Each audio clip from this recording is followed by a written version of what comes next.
반갑습니다. 얼음사이다입니다. 오늘은 우리나라의 경제 그리고 기업 경영 환경에 대한 이야기를 좀 심도 깊게 나눠보고자 합니다. 자, 시청자 여러분, 오늘 제가 경제 뉴스를 찾아보다가 믿을 수 없는 소식을 하나 발견을 했습니다. 최근에 이명희 신세계그룹 회장이 정용진 부회장과 정유경 총괄사장 남매에게 각각 이마트와 신세계의 지분 일부를 증여하기로 했다고 합니다. 물론 여기까지는 상식적인 뉴스예요. 그런데 이분들이 내야 하는 그 증여세의 규모가 좀 말이 안 되는 수준이라는 겁니다. 얼마나 많은 세금을 내느냐? 4,900억을 증여받는데 세금이 무려 3천억 원에 육박한다라고 해요. 4,900억을 증여받는데 세금이 3천억 원에 육박한다. 시청자 여러분들은 이거 어떻게 생각하십니까? 좀 이상하죠? 너무 많죠? 자, 일단 일이 예정대로 진행된다면 정용진 부회장과 정규경 총괄사장은 이마트와 신세계에서 각각 최대 주주로 올라서게 될 전망이라고 합니다. 자, 그런데 문제는 최고 세율 외에도 최대 주주에게는 일종의 할증이 따라붙는다라는 겁니다. 때문에 우리나라 증여세 계산법에 따르면 총 증여 세액이 이 두 사람이 함께 내야 되는 세금의 세액이 무려 3천억 원에 육박할 정도라고 해요. 4,900억을 받는데 3천억이 넘는 돈을 세금으로 내야 된다. 너무 과도하죠?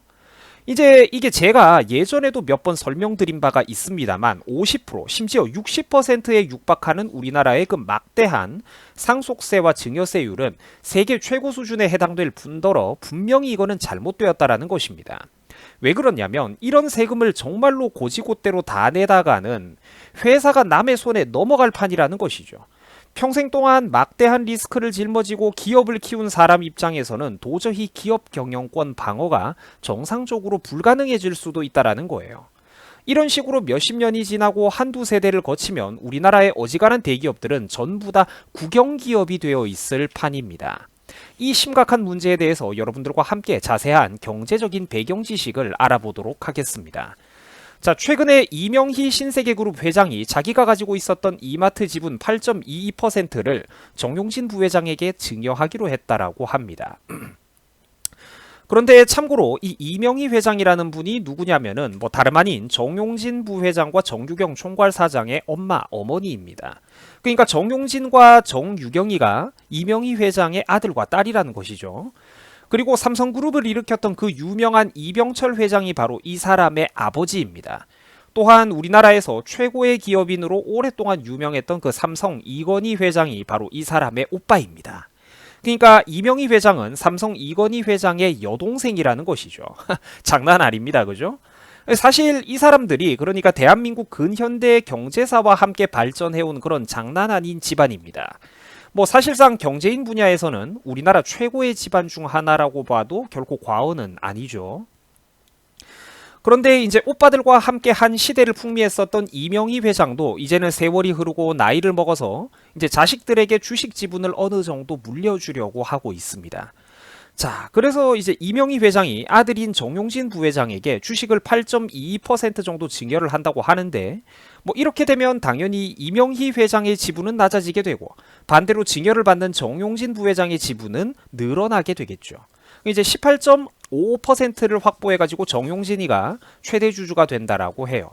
마찬가지로 딸인 정유경 신세계그룹 총괄사장도 비슷한 상황입니다. 이명희 회장이 지분을 넘겨주고 정유경이는 그거를 넘겨받고 그래서 최대 주주가 되는 그런 구도라고 합니다. 자, 이렇게 되면은 앞으로 이마트는 정용진 부회장이 그리고 신세계는 정유경 사장이 이끌어 나가게 되는 그런 구도입니다. 여기까지가 이제 충분한 어떤 배경 설명이에요. 자, 그런데 문제는 과도하리만큼 높은 세금이 매겨진다라는 것입니다. 두 남매가 증여받는 금액이 약 4,900억 원인데 세금이 3천억 원에 육박한다고 합니다. 이거는 사실상 받는 것보다 내는 세금이 더 많다는 소리가 나올 정도예요.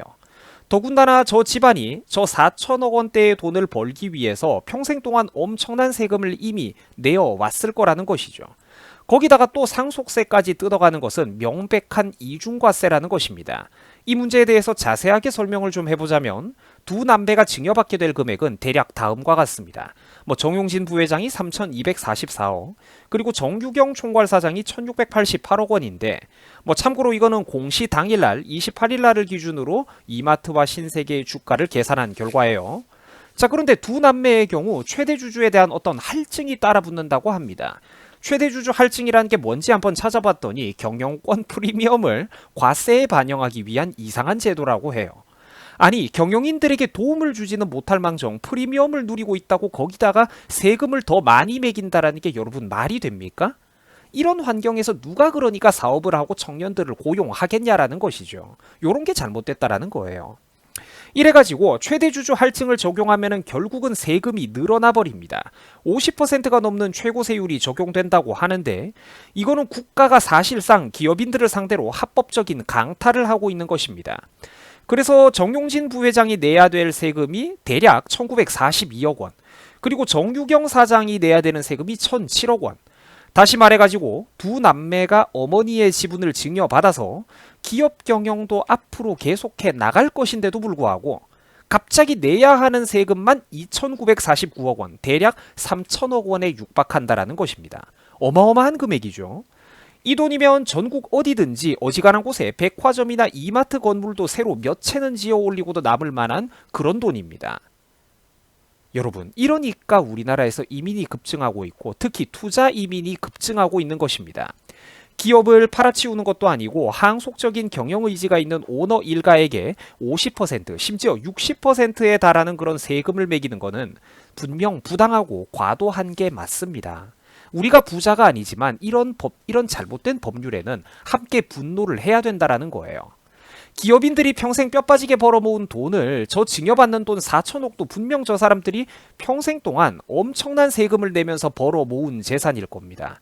그런데 기업 경영을 이어나가기 위해서 자식들에게 단지 물려준다라는 것뿐인데 거기다 대놓고 세금을 최대 주주랍시고 50%, 60%씩 뜯어가 버리면은 이것은 명백한 이중과세 아닙니까?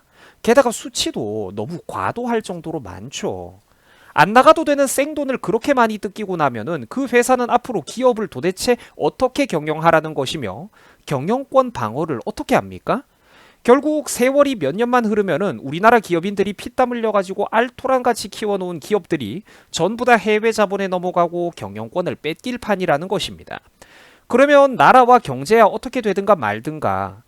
그러니까 이제 이게 국영기업화가 되어버리면은 나라 경제야 어떻게 되든가 말든가 거기에 입김 행사가 가능한 정치인들만 저 거대한 케이크를 갈라먹으면서 서로 잔치를 벌이게 될 거라는 거예요. 여러분 솔직히 생각을 해보세요. 저거 세금으로 뜯는다고 한들 그 세금이 제대로 국민들에게 분배가 될까? 시장에서 민간 경제에서 분배되는 게 최선이라니까요. 자본은 큰 정부가 들어오면은 불행해질 수밖에 없는 거예요. 서로 공기업화가 되면은 사실상 국영기업화가 되게 되면은 서로 잔치를 벌이게 되고 정치인들이 능력보다는 결국 지들 인맥 위주로 사람들을 꽂아주게 될 거라는 겁니다. 결국 이 나라의 청년들 모두에게도 손해라는 거예요. 결국 경영인들과 오너 일가는 신제품을 개발하고 투자 연구에 사용해야 될 그런 막대한 시간과 에너지를 어쩔 수 없이 경영권을 지키기 위한 그런 소모적인 분야로 역량을 분산할 수밖에 없게 될 것이고 그렇게 되면은 이는 결국 당연히 사업 의지와 투자 의지도 꺾일 수밖에 없는 부메랑처럼 우리들에게 되돌아온다라는 겁니다. 결국 취직을 하고 일을 해야 되는 국민 모두에게도 손해로 돌아온다라는 것이죠. 알바 자리가 줄어들고 일자리가 줄어들고 취직 자리가 줄어드는 거 이유가 있다라는 겁니다. 이 나쁜 악법을 아무도 고치려고 하지를 않았어요. 사업하기 나쁜 환경을 자꾸만 국가가 만들고 있다라는 겁니다. 투자하기 힘든 세상을 국가가 자꾸만 만들고 있다라는 것이죠. 그러니까 기업인들과 능력 있는 사람들이 해외로 투자 이민을 나가버리고 기업인들이 자국에서 공장 짓고 사업 경영하고 청년 고용하는 것을 두려워하고 기피하게 된다면 이 결국 국민 모두에게 손해로 돌아오지 않겠습니까? 열심히 일해가지고 부자가 될수록 나라만 혜택을 보고 국민이 부자가 된다고 싶으면은 나라가 앞장서서 사다리를 걷어차버리고 다시 가난뱅이로 되돌려버리는 나라. 이런 나라에서는 절대로 경제순환의 구조가 긍정적으로 돌아갈 수가 없다라는 것입니다. 이런 나라에서 누가 사업하고 누가 투자를 하겠습니까?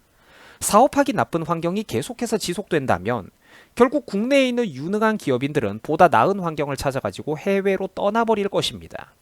저는 여러분들 개인적으로 저 얼음사이다는 장기 보유하는 주식들은 상속세라든지 관련 세금을 파격적으로 할인해주거나 아예 면제를 해주는 것도 충분히 괜찮다라고 봅니다.